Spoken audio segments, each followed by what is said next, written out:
Shortly before Christmas 1900, all three keepers of the Flannan Isles Lighthouse mysteriously disappeared during a violent storm. Their disappearance remains one of the enduring mysteries in Scottish maritime history. The Flannan Isles are a series of islands in the Outer Hebrides off the northwestern coast of mainland Scotland. Construction of the lighthouse, located on the island of Elan Mor, took place between 1895 and 1899 and was an arduous task. Supplies had to be hauled up the 45-meter or 148-foot tall cliffs directly from supply boats. A small cable railway was built to transport goods to the lighthouse. This was powered by a steam engine located in a nearby shed. The first sign that there was something wrong with the lighthouse occurred on December 15th, when the steamer Archer, en route from Philadelphia to the port of Leith in Edinburgh, noted in its log that the light was not functioning in the severe weather conditions. When the ship docked on December 18th, this observation was reported to the Northern Lighthouse Board. A relief vessel, the Hesperus, was due to sail to the island on December 20th, but this was postponed due to bad weather. It finally arrived on Boxing Day. On arrival, the crew and relief lighthouse keeper noticed that the flag was not flying. None of the supply boxes had been left on the landing stage for restocking, and oddly, none of the three lighthouse keepers, James Ducat, Thomas Marshall, and Donald MacArthur, were there to greet them. A boat was launched and the relief keeper, Joseph Moore, went ashore alone. He found both the entrance gate to the compound and the main door closed. The beds were unmade, and the clock had stopped. His search revealed that the lamps had been cleaned and refilled, and he found some waterproof oilskin jackets, suggesting at least one of the missing keepers had left the lighthouse without putting one on. There was no trace of the three keepers either in the lighthouse or anywhere else on the island.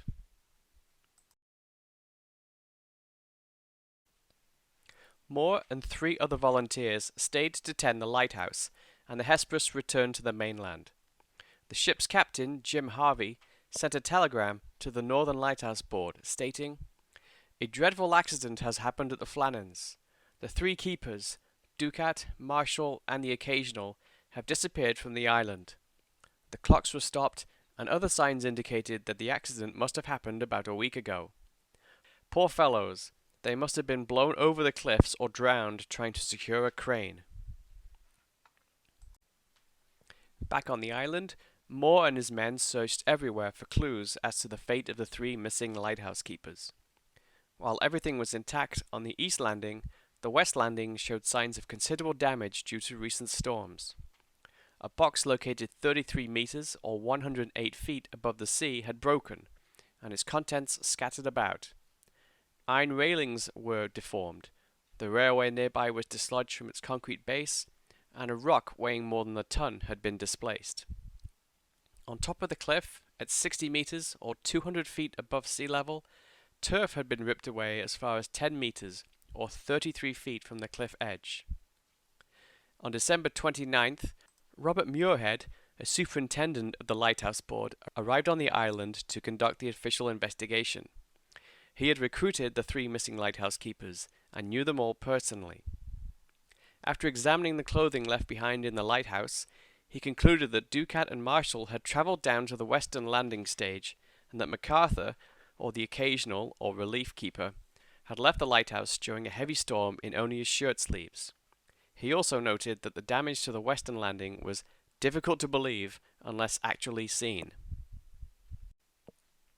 From evidence which I was able to procure, I was satisfied that the men had been on duty up until dinner time on Saturday the 15th of December, that they had gone down to secure a box in which the mooring ropes, landing ropes, etc. were kept, and which was secured in a crevice in the rock about 110 feet, 34 meters, above sea level, and that an extra large sea had rushed up the face of the rock, had gone above them, and coming down with immense force, had swept them completely away. No bodies were ever found, but their disappearance led to several implausible theories. A sea serpent had carried the men away. The men had arranged for a ship to take them away and start new lives. Abduction by foreign spies. they had met their fate due to a malevolent ship filled with ghosts. More than 10 years later, the disappearance was still being commemorated. The 1912 ballad Flannan Isle by Wilfred Wilson Gibson refers to incorrect reports of meals left uneaten on the dinner table and an overturned chair suggesting they had suddenly been disturbed. Yet, as we crowded through the door, we only saw a table spread, for dinner meat and cheese and bread, but all untouched, and no one there, as though, when they sat down to eat, ere they could even taste, alarm had come, and they in haste had risen and left the bread and meat, for at the table head a chair lay tumbled on the floor. Joseph Moore stated that the kitchen utensils were all very clean, which is a sign that it must be after dinner sometime they left. Over time, stories of unusual entries in the lighthouse's logbook surfaced. In one such example, on December 12th, Marshall wrote that there were severe winds, the likes of which I have never seen before in 20 years. He is also said to have reported that Ducat had been very quiet, and MacArthur had been crying, although he was an experienced mariner and his crying would be a strange response to a storm. Log entries on December 13th were said to have stated that the storm was still raging, and all three men were praying, although all three men were experienced lighthouse keepers living in a secure location 150 feet above sea level. Furthermore, there had been no reported storms in the area on either December 12th, 13th, or 14th. The final log entry on December 15th was said to have read that storm ended, sea calm. God is over all. However, it is likely that the story of these mysterious log entries were added several years afterwards. In fact, there is no evidence that these entries actually existed in the first place. If somebody had died, then surely whoever wrote the final log entry would have mentioned this. Over the ensuing years, several theories have emerged to attempt to explain what happened to the lighthouse keepers.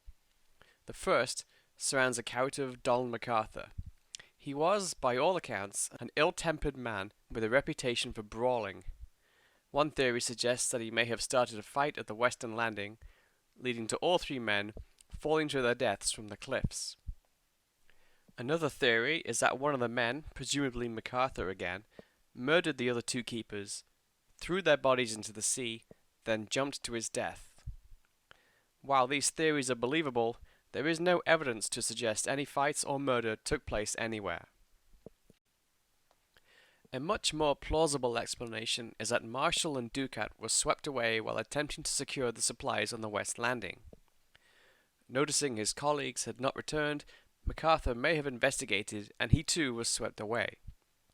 Why anyone would leave the sanctuary of the lighthouse during such a violent storm may be explained by an earlier incident where Marshall had been fined a sum of 5 shillings for failing to secure his equipment during previous storm. As a family man, 5 shillings was a considerable sum in those days, and he may have felt that securing his equipment more important to him than his personal safety. Of course, the real reason for the disappearance of the 3 lighthouse keepers from the Flannan Isles Lighthouse may likely never be known. However these men met their fate one night in December 1900, whether by accident or something more nefarious, their disappearance remains one of the enduring mysteries in Scottish maritime history.